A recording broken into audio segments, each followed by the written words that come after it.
Clickbait or actual fact? Did Netflix's new docuseries MH370, The Plane That Disappeared, miss the mark and become another subpar over-dramatized production? Ever since its release, the response to the MH370 series has not been pretty. It seems like Netflix just glued together a bunch of conspiracy theories and called it a day, a documentary without any documentation. We're going to dissect everything audiences have been saying about MH370, so strap in. Fiction, not facts. It's tough making a documentary. Getting through tons of interviews, fact checks, and loads of research is no easy task. Fortunately for Netflix, it doesn't seem to have done much of that. Instead of finding hard-hitting facts, the documentary builds its narrative on a bunch of loose cannons giving air to a bunch of conspiracy theories. The series is split up into 3 episodes: the pilot, the hijack, and the intercept. All of these go on to explain 3 wild conspiracy theories. While the first episode explores a relatively widespread and credible theory of the pilot's mass murder-suicide, the other 2 go off the rails. Netflix had a choice to make while producing this documentary. It could either carry out actual research and respectfully tell the real story of the circumstances surrounding the tragic crash, or it could fan the flames of a bunch of conspiracy theories and call it a day. Venture a guess which route they went for. You guessed it.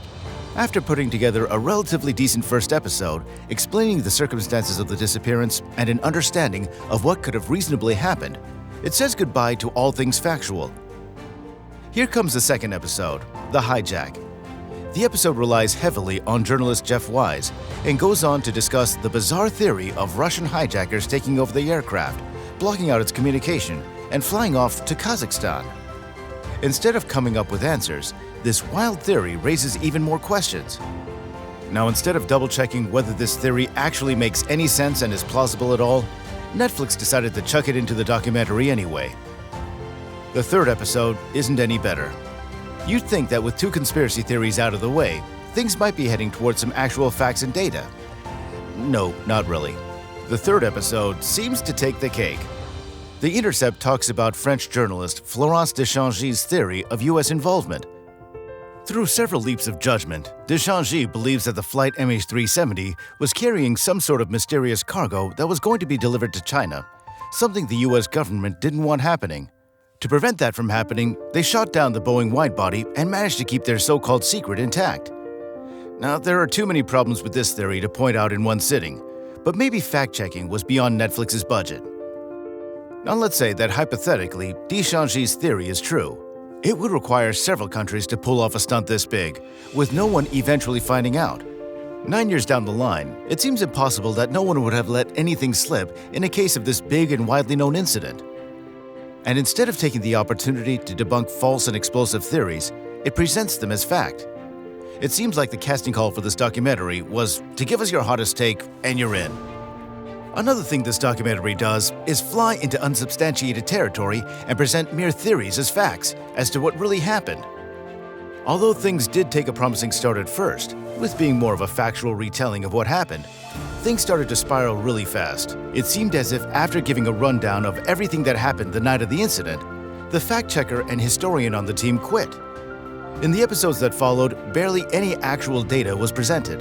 It gives the limelight to conspiracy theorists like Jeff Wise, whose only motive behind being part of the search seems to be publicity. See, after being ousted from the independent group and dropping his theory on Russian involvement, he seems to be enjoying the status of a celebrity touring the media.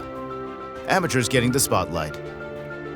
Now, maybe we're being a little harsh, but the thing is, a documentary about a very serious tragedy isn't the place to start recounting conspiracy theories. In the case of documentary making, the biggest challenge is keeping the clout chasers away. It's easy for people to fake association with a cause and try to earn their 5 seconds of fame through something like this. And that's exactly what ended up happening here. Instead of giving the spotlight to actual professionals involved in the search mission, which would have been the obvious source to go to, the documentary decides to give a bunch of amateurs with no aviation experience a lot of screen time. It's these amateurs who seem to be on the front lines. The main offenders are 2 groups, namely the independent group and Tom Nodders. These 2 are just a bunch of random people brought together by Facebook groups sitting in their living rooms without any real credibility. Of all the people from these 2 groups in the documentary, Mike Exner from the independent group seems to be the only person actually qualified to be commenting. The others are giving their hot takes on a real and serious tragedy, and Netflix is giving them a platform for doing so. This documentary missed the opportunity to rekindle the discourse on this case through actual professionals and experts. This show would have been the perfect platform to discuss the impact of disinformation, but it chooses not to. Instead, keyboard warriors and living room activists with no link to what's going on in the ground, such as Tom Nutter Cyndi Hendry, are given way too much attention, regardless of how absurd their theories sound. In the case of Hendry, she found images of what she believed could be debris scattered across the South China Sea. Instead of exploring how her claims were dismissed, based on not being substantial enough, the documentary blows the story out of proportion, implying that she came across a terrifying truth and that she's trying to be silenced. It's not like the documentary team didn't have access to actual professionals and experts involved in the search. They just chose not to bring them forward, and instead put on a drama serial with each theory wilder than the last. An aerospace veteran pops onto the screen every now and then, giving actual insights into the case, but isn't given attention beyond a few minutes. He even called out conspiracy theorists, attention seekers, and individuals who are distracting away from the actual cause. The smidgen of self-awareness doesn't amount to much and is drowned out in a sea of tinfoil hats and people bored in their living rooms. A disservice to the victims. What should have been a sincere attempt to represent the stories of victims turned into just another Netflix show chasing views. The extent the documentary goes on to fan the flames of conspiracy is insulting and disrespectful to the families of the 239 people lost in this tragedy. Instead of bringing on more voices and a more in-depth dive into the lives of the victims post the disappearance, it seems to do everything but.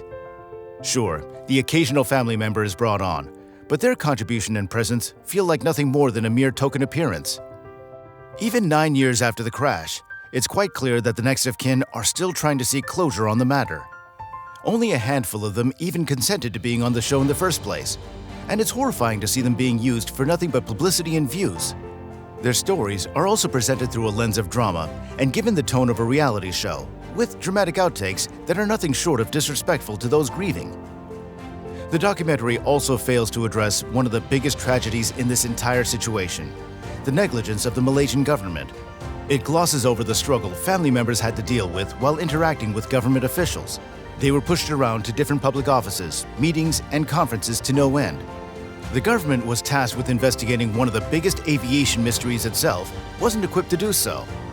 The officials were slow, unresponsive for the longest of times, corrupt, and protective of their own interests instead of those of the victims. The showrunners could have created accountability for the government and aired the concerns of the families, but decided to put on a dramatized show instead of a useful one. It's important to keep the stories of the family members and the victims alive, and this certainly wasn't the way to do it. Instead of trying to piece together what actually happened, Netflix once again managed to abuse its power in representing stories involving real people, just for views.